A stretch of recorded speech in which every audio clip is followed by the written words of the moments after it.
Two of NASCAR's biggest champions signed contracts to race Australia's deadliest track. Both backed out before turning a single lap.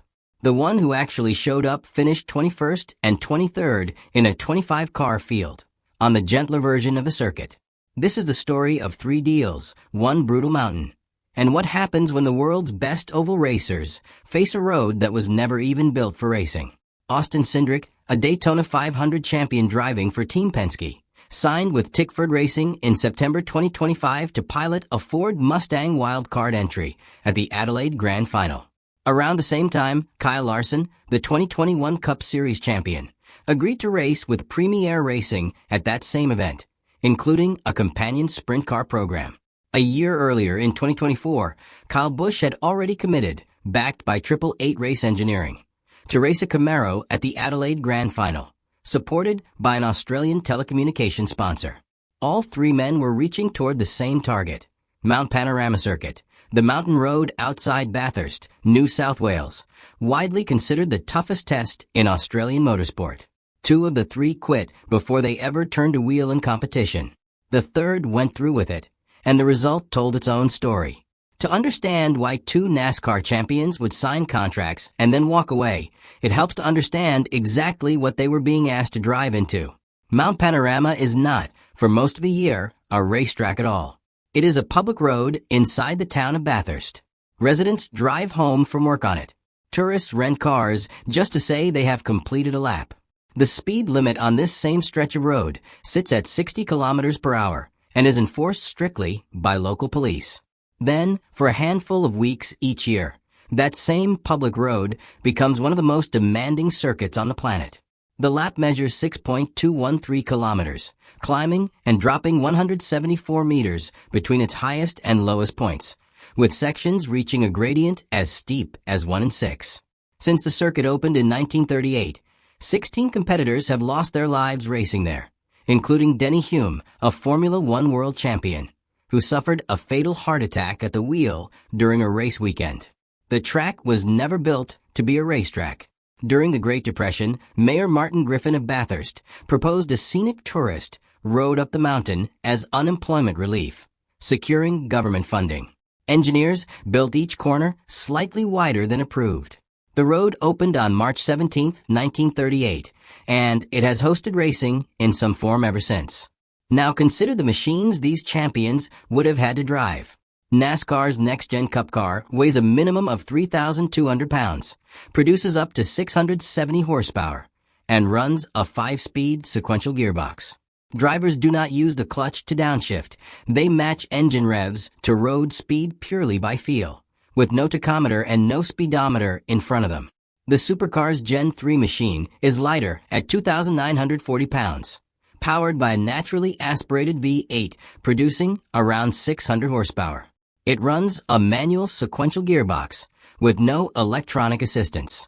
Drivers heel and toe by hand, often dropping 2 gears at once on a descent steep enough to make ears pop.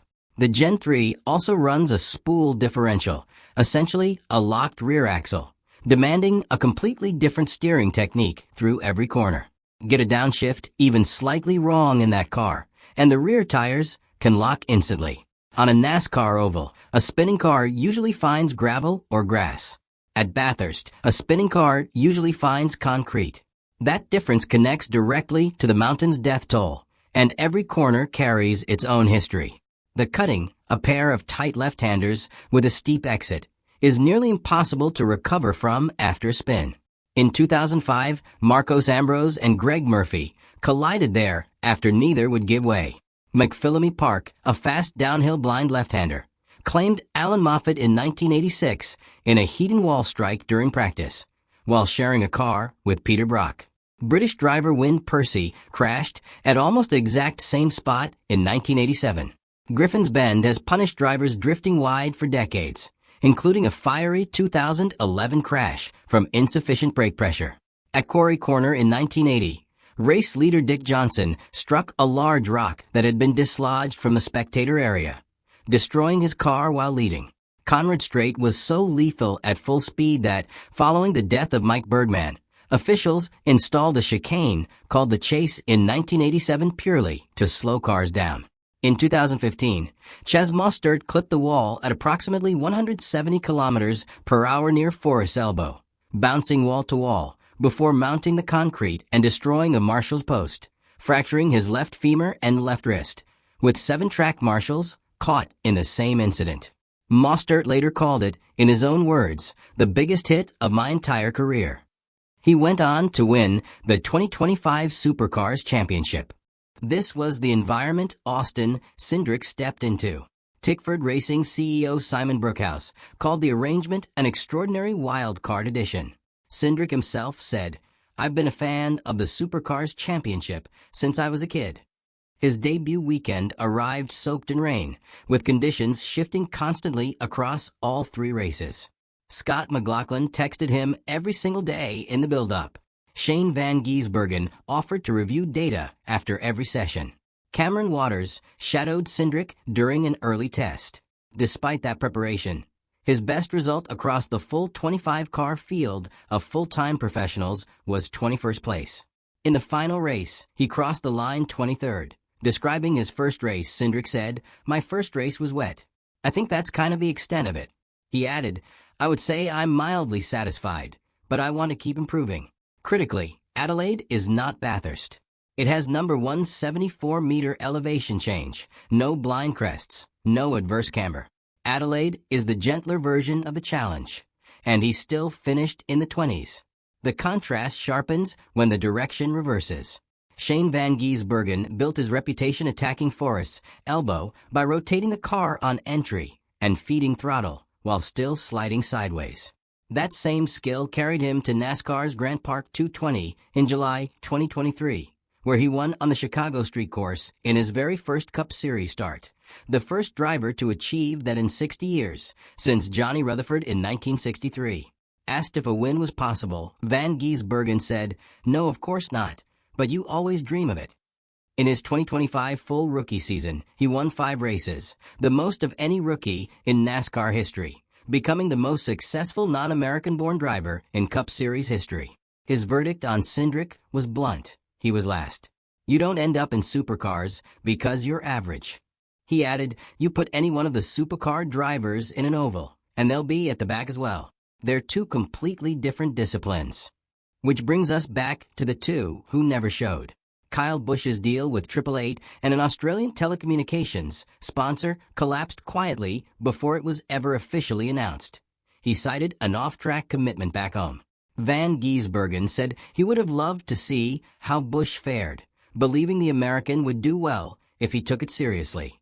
Kyle Larson went further. He confirmed mutual interest, called it something he genuinely wanted to do, and had full funding in place from Napa, the sister brand of Supercars title sponsor Redco. Then, in June 2025, he withdrew. The decision came directly after his catastrophic attempt at the Indianapolis 500/Coca-Cola 600 double, crashing out of both races within hours. Journalist Adam Stern reported the withdrawal directly. Fans immediately pointed to burnout. Larson's schedule ran at an 8-to-1 dirt to NASCAR ratio, and many believed it was a team-wide decision to protect his championship campaign. 3 contracts, 3 champions. Busch signed, backed out. Larson signed, backed out. Cindric signed, showed up, and finished 21st and 23rd. Van Gisbergen has already warned that Cindric's performance will scare people off, adding that he himself, alongside Scott McLaughlin and Jamie Whincup, would never risk doing Adelaide, saying, "I would never want to get involved in the championship final." The conclusion is unavoidable. Road racing does not equal oval racing. Bathurst and Adelaide represent a fundamentally different challenge. The mountain does not care about your trophies. This channel is brand new, and reaching 2,000 subscribers genuinely depends on your support. If this story landed with you, please hit like and subscribe. It makes a real difference and helps more stories like this one reach people who care about motorsport. Now here's the question worth leaving in the comments. Would you have taken the deal, or would you have walked away like Busch and Larson? Let the world know what you think below.